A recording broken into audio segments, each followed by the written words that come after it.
ბათუმის სახელმწიფო დრამატული თეატრი კიდევ ერთი პრემიერისთვის ემზადება. რეზო ნაჭყებიას პიესის მიხედვით სპექტაკლი სახელწოდებით მატარებელი უკვე გავიდა 10 და 11 ივლისს ექსპერიმენტულ სცენაზე გაიმართება. ეს არის ნამუშევარი, რომლის რეჟისურა და მუსიკალური გაფორმება პეტრე ჩარგეიშვილს ეკუთვნის. სცენაზე წარდგებიან არაერთი გამორჩეული მსახიობი, მათ შორის ინგა ღირდალაძე და ჯემალ ველიაძე, რომლებიც უკვე დღეს ჩვენი სტუმრები არიან. დილამშვიდობისა, მადლობა რომ ხართ. დღევანდელი დილის ალღის სტუმარი, მოკლედ აქტიურ ფაზაშია დრამატული თეატრი, ეს უნდა აღვნიშნოთ, რა თქმა უნდა და საინტერესოა. ბატონო პეტრე, რის გამო შეირჩა ეს პიესა და რა არის ამ ისტორიის მთავარი სათქმელი? მოდი დავიწყოთ თავით. დილამშვიდობის საქართველო, ბათუმი აჭარა, რა კაი ამინდია შესანიშნავი. ეს კაი ხასიათზეა. მთელი ეს ჩვენი ცხოვრების პერიოდი თანდათან შეიმსო ამ ინტერნეტ სივრციდან მოზღებული ინფორმაციით ადამიანს ვერაფერს ვერ გააკვირვებ. თეატრი მას არ ცდილობს, თეატრის ცდილობს დაანახოს თავის ნაკლოვანებები. და ამიტომაც შევარჩიეთ პიესა, სადაც 4 ადამიანი ეკვეთება ერთმანეთს, კვეთენ ერთმანეთის გზებს და 4 ადამიანის მატარებელი გავიდა. ანუ რა მოთქვა, თუ მატარებელი გავიდა, თვითმფრინავი წამოვა. ანუ რაღაცას ვიზამ, მაგრამ ამ 4 ადამიანის მატარებელი ნამდვილად გავიდა. და ესენი ვერ ეშვებიან წარსულზე ფიქს, ჩარჩენილი არიან წარსულში და ცხოვრობენ წარსული და ცნობილია ხო, იცხოვრეთ დღევანდელობით. არის ფოტო მომავალზე, არის ჯავრო წარსულზე და იცხოვრე დღევანდელობით. თუ ეს ადამიანებს ვერ ახერხებენ, თუმცა ამის მიზეზი გააჩნიათ და არის ესეთი ინტერესთა კონფლიქტი, რომელიც ნელ-ნელა ანგრევს ურთიერთობა და საბოლოო ჯამში არ გვინდა ფინალზე ვილაპარაკოთ, მივყავართ რაღაც ფატალურ შედეგებამდე და გვინდა უთხრათ ადამიანებს, რომ იცხოვროთ დღევანდელობით და არ გვინდა წარსულის ქექვა, არ გვინდა იმაზე ფიქრი რა იყო. ამახინჯებს ყველაფერი, ჯობია დღევანდელობით ვიცხოვროთ, ერთმანეთის ვიცხოვროთ და იმედია მოვახერხებთ ამის თქმას და ეს მეორე ჯერი მგონია ბატონი რეზო დრამატულ თეატრში და მგონია რომ პირველი სად იყოს ესეც მეორე საინტერესო საქმე იქნება და ნახოთ რა გამოვივა ამ ადამიანებთან ერთად. კი. მცირე სცენა შეირჩა ოღონდ დრამატული თეატრის ზედა სართულის ექსპერიმენტული სცენა და რატომ მაინც და მაინც ექსპერიმენტული და რატომ თუნდაც დიდი სცენა არა და თვითონ კონცეფცია როგორია ამ სპექტაკლის თუ არის რაიმე რახან ექსპერიმენტული სცენა ქვია კონცეპტუალური ისა დადგმა თუ შეიძლება რომ ესე მოვიკავოთ. გითხრათ რომ რაღაცა საოცრება გადაწყვეტა გვაქვს არ უბრალოდ ერთი რამე გვინდა რომ აი ეს ოჯახი სადაც მომხედება ხდება ცხოვრობს აუტანელსი ვიწროვეში პატარა ოთახში სართულიანი საწოლით თელი ამ ჩვენ გვინდა რომ ის ახლოს იყოს მაყურებელი ამ მსახიობებთან რომ შეიძლება თამაშისას ფეხიც კი დაადგას მსახიობმა მაყურებელს და თვითონაც იგრძნოს რამდენად სივიწროვეში ცხოვრობენ და ისიც იგრძნოს რომ სივიწროვე აქ არაფრის შუაში არ არის.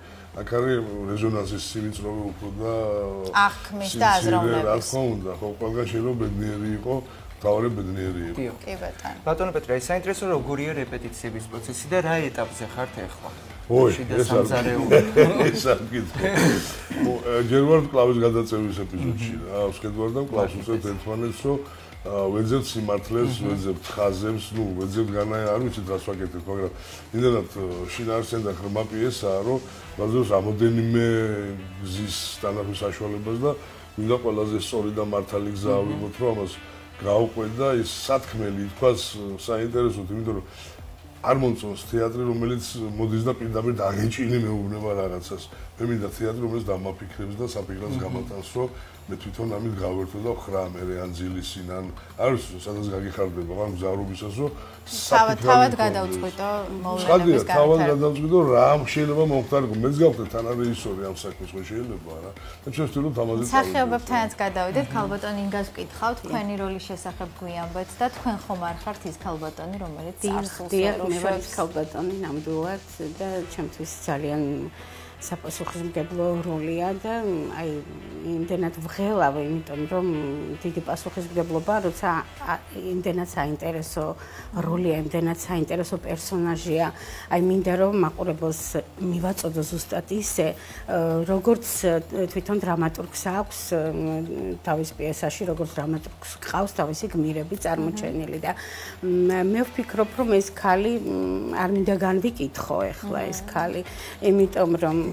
რატომღაც მიყვარს, იცით, აი შეიძლება ვიღაცისთვის იყოს სასაცილო, ვიღაცამ დასცინოს, ვიღაცა ატიროს ამ ქალბატონმა და შეიძლება რაღაც უსუსურიც იყოს, სუსტი თავისი ანუ ვიწრო აზროვნების ქალბატონი და ისა რა ქვია, მაგრამ მე ყოველთვის ვფიქრობ, რომ აი პერსონაჟი უნდა ანუ ადვოკატი რო ყოფილიყავი, ამ პერსონაჟს აუცილებლად შევუმსუბუქებდი იმ დანაშაულს, რომ დანაშაულამდეც მიდის საბოლოოდ ეს ანუ გავუგე, იმიტომ რომ ყოველთვის გარემო გიწყობს ხელს იყო კარგი, რეალიზებული ან პირიქით, ხო? და მე ვფიქრობ, რომ ბავშვობიდან ალბათ ან სადღაც ყმაწ ქალობაში რაღაცა მოხდა, ჩავარდა ისეთ გარემოში ან რაღაც დაემართა, რაღაცა მოვლენები აქვს ამ ქალს ისეთი, რომ აი აქამდე მივიდა, აი ამ თვისებებამდე, აი ამ ჩვევებამდე. მე უყვარდა ალბათ ვიღაც არ მინდა ეხლა რომ გავშალო თემა. ხო, სლადა დავასპოილეროთ, თუმცა შეიძლება გიყვარდეს ვიღაც, არ მოგიყვანოს იმან ისევ შენი კომპლექსების გამო, ანუ წარსულში რაც შეემთხვა ამ ქალბატონს ისა რა ქვია, მიითვისა ეს, შეითვისა ეს კომპლექსები და ამ კომპლექსებმა მერე მიიყვანეს საბოლოო შედეგამდე და ძალიან ის არის რა ქვია, დამაფიქრებელი თვითონ ეს სათაური რა. აი მერე უკვე გვიანია ყველაფერი, ჯობია დავფიქრდეთ, არასოდეს სხვას არ ვეტყვი და არ ვასწავლი ჭკუას პირველ რიგში ჩემს თავს, რომ აი ჯობია რომ აი სანამ ნაბიჯს გადადგამდე დაფიქრდე, აი ღირს აქეთკენ წასვლა და შეცდომად არ არსებობს ადამიანი, მაგრამ მაინც ასე თუ ისე შეძლების დაგვარად შეიძლება მივახციოთ მიზანს რა. რა საკისარია? თვითონ იწევს გარემო შექმნას, რომ რეალიზდეს. ხო, აი მე აი მაშინ ამბავი რა, გარემო ვერ მოუტანა და იწყებს მომენტში სწორად იწყებს, მაგრამ აგვიანებს. თუ გარემო არ მიშენოში შექმნის შენ გარემო. ხო, სწორედ ამიტომ მაინტერესებს, რომ რა ასაკის არიან პერსონაჟები თვითონ სცენარში და ეს შუახნის კრიზის ხო არ უკავშირდება თუ უბრალოდ დაუხურავ გეშთალტებს რაღაც. არა, ასაკი არის, სხვადასხვა ასაკია, სადღაც 60, 65, 50, 40-45 ხო, გავსაზღვროთ არის თაობათა სხვაობა. ერთმანეთთან შეეკრა, მე გადაკვეთა რაღაც პრობლემები, შეცდომები, ანუ ორი თაობაა ფაქტიურად. ვაი, შვილიც არ აყავთ ხო ბატონო პეტრე და საქმეც ამაშია წრეზე დადიან. და აღარც იმედი აქვს უკვე, ასაკია ხო აქ. ბატონ ჯემალსაც ვკითხავთ. საინტერესო, რამდენად ახლობელია თქვენთვის ეს პერსონაჟი და რა თვისებები არის, რაცაც აკავშირებთ თუნდაც თქვენთან რეალურ ცხოვრებაში თუ არის ისეთი მსგავსები. თვითონ პიესა არის ძალიან საინტერესო. ძალიან საინტერესო პიესაა, იმდენად რომ არის ხოლმე პიესები, როცა მუშაობის პროცესში რაღაცის დამატებას ითხოვს. ეს პირიქით ძალიან სუყეა. ძალიან სუყეა ეს პიესა და ამჟამად ჩვენ ვართ აი იმ პროცესში 3-4 რეპეტიცია გქონდა რა ბატონო კოტე. ერთი კვირა მივარ. აი პროცესი გვაქვს, როცა გმირებს ვუგონებთ რომ ვითამაშო როლი, გმირს უნდა მოუგონო თავისი ისტორია. ხო, ძალიან სიღრმეში შევდივარ. ვითი მოვიდა აქ. აი ამ პროცესში ვარ ჯერჯერობით და დაახლოებით ორჯერ წავიკითხეთ ბოლომდე მეტი არა, მაგრამ ჩვენ მუშაობთ აი ამ ხასიათით, რომ გავერკვეთ ვინ არის. რაც შეეხება თვითონ ეს არის ოჯახის, ეს არის ექიმი, ჩემი გმირი დავითი, არის სოსიკოს მეგობარი და იცით რა შეასაქმე საინტერესო პიროვნება, ახლოსაა ძალიან ჩემთან, ეს არის თბილი, ეს არის ინტელიგენტი, ეს არის რაღაც განვლილი ცხოვრებისგან ცოტა მიპერტყილი ასე, არ ვიცი თუ აქეთ შვილი ყავს, იქეთ ორ შემთხვევაში ჩემთვის როგორც მსახიობისთვის ამ გმირზე მუშაობა მე მგონი ძალიან საინტერესო იქნება. და თვითონ სიტუაციას რატომ პეტრემ ბრძანაძე თვითონ აი ამ ექსპერიმენტალურ სცენაზე ეს ოჯახი მთელი ცხოვრება ცხოვრობს ერთ ოთახიან ბინაში და უცნებობს რომ გქონდეს ორი ოთახი. არავითარ ღირებულებაზე სადაც ეს უნდა ვითამაშოთ და ბატონი პეტრე გვეუბნება უნდა შევქმნათ სივიწროვე უნდა იყოს აი ამ გმირების მაყურებლის და საერთოდ თუმცა მეტაფორულია სივიწროვე ვინაიდან ამ ადამიანების აღქმა სამყაროსი არის ვიწრო და ეს არის 80-90-იანი წლები ის პერიოდი რომელიც ჩვენ კარგად ვიცით ჩვენმა თაობამ და რა ვიცი აბა მატარებელი ინგა მაგნიშნა რომ მატარებელი უკვე გავიდა თქვენ ფიქრობთ ბატონო პეტრე 60 წლის ასაკში გვიან არის რაღაცების შეცვლა? და შესაძლოა თქვათ ესე რომ მატარებელი უკვე გავიგეთ. იმ ხასიათის ადამიანისთვის, ვისაც ჩვენ ახლა ვაპირებთ გავაცოცხლ კი გვიანია. თუ ცოცხალი ხარ, თუ თავიდანვე შეგიძლია გარემოებები შექმნა, შეიცვალო, გამოხვიდე კომფორტიდან, შევიდე დისკომფორტში და იარსება ხო, მაგრამ სოსიკო რომელზეც ჩვენ საუბრობთ, ვერ შეცვლის და სოსიკო არის სტერეოტიპი, რომელშიც ადამიანს გვინდა უთხრათ, რომ არ შეიძლება სოსიკოსავით იცხოვროს, არ შეიძლება ეს ადგილზე გაჩერდე და დაგმაყოფილდე იმით, მიუხედავად იმისა, რა ომები გაგშიგნი და მიუხედავად იმისა, რა კრიზისები გაგ და ასე შემდეგ, მნიშვნელობა არ აქვს ამას.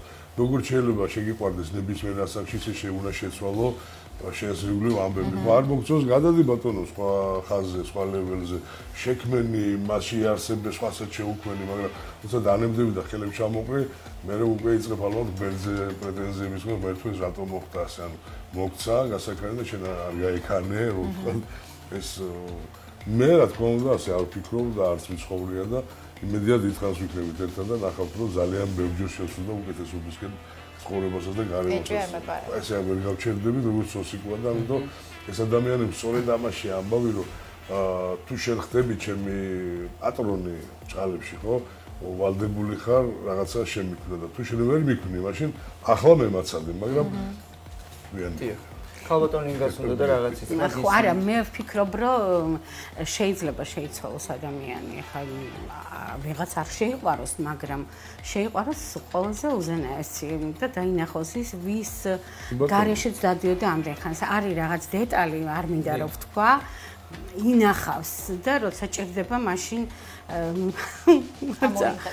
მაშინ ამოიღებს და მინდა რომ ბოლოს ვფიქრობ რომ ეხა რამოდენიმე პერსონაჟია რომელიც იკარგება და მათი მატარებელი წავიდა მაგრამ ჩემიც წავიდა ეხა ყოფითი რაღაცეები თუ დავიგულისხმოთ მაგრამ ვფიქრობ რომ თვითონ ადამიანი იცვლება საკუთარ თავს იყვარებს ისეც როგორიც შექმნა ღმერთმა და ამის დანახვა უნდა შეძლოს ადამიანმა მე ვფიქრობ რა და რასაც მე ვერ ვახერხ ჯერჯერობით ცხოვრებაში მაგრამ ვცდილობთ ამი დავიწყეთ საუბარი შეიძლება ესე ითქვას რომ ამი დავიწყეთ საუბარი მსახიობებისთვის ეს როლები ერთგვარი მასწავლებლები არიან და სარკეები აი გქონიათ ეგეთი გამოცდილება თქვენ ბატონო რა თქმა უნდა რამდენ ადამიანიც არის ამ ქვეყანაზე იმდენის ხასიათია და იმდენის სახეა და ეს ყოველი ახალი როლი შეში ახალი ხასიათის და ახალი ადამიანის პოვნა, რომელიც ეძებს სულ ეს.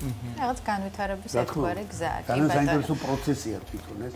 ეხლა ჩვენ დავდივართ, თქვენთან საუბრობთ, ოჯახში მივდივართ, მოდივართ, მაგრამ თავში აი მივდევს, სანამ არ ვითამაშეთ პრემიერას, აი ამაზე მუშაობ ხო?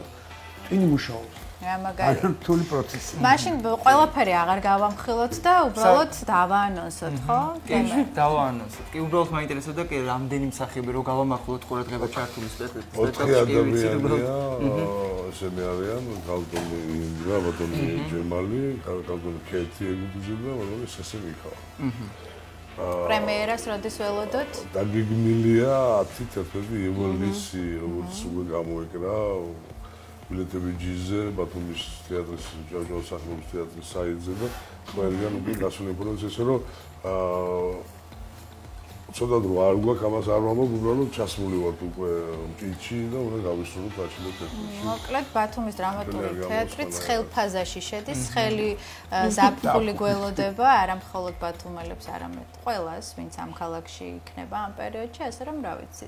იმედი არ გავუცრულებთ. 3 წელია, 4 წელია თეატრი მართლაც ასეთ დატვირთვით ფუნქციონირებს, მუშაობს არ მეყვარს თეატრზე თქვა და ეს ძალიან მაგარი ამბავია, რომ ამდენი ინფორმაცია, ამდენი სიახლე, ამდენი ლიტერატურული ნაწარმოები, ამდენი მაყურებელი ერთმანეთს ხვდება, ეს ამდენი მაყურებელი ჩემსაც აღსანიშნავია. იმიტომ რომ მე თეატრის მოყვარული ვარ ბავშვობიდან, მაგ თეატრთან გავიზარდე და ამდენი მაყურებელი და ეს ყველა პრემიერის დროს ანშლაგი არ მახსენდება უდაოდ და თეატრი არის მაყურებელი, ასე რომ დიდი მადლობა თქვენ.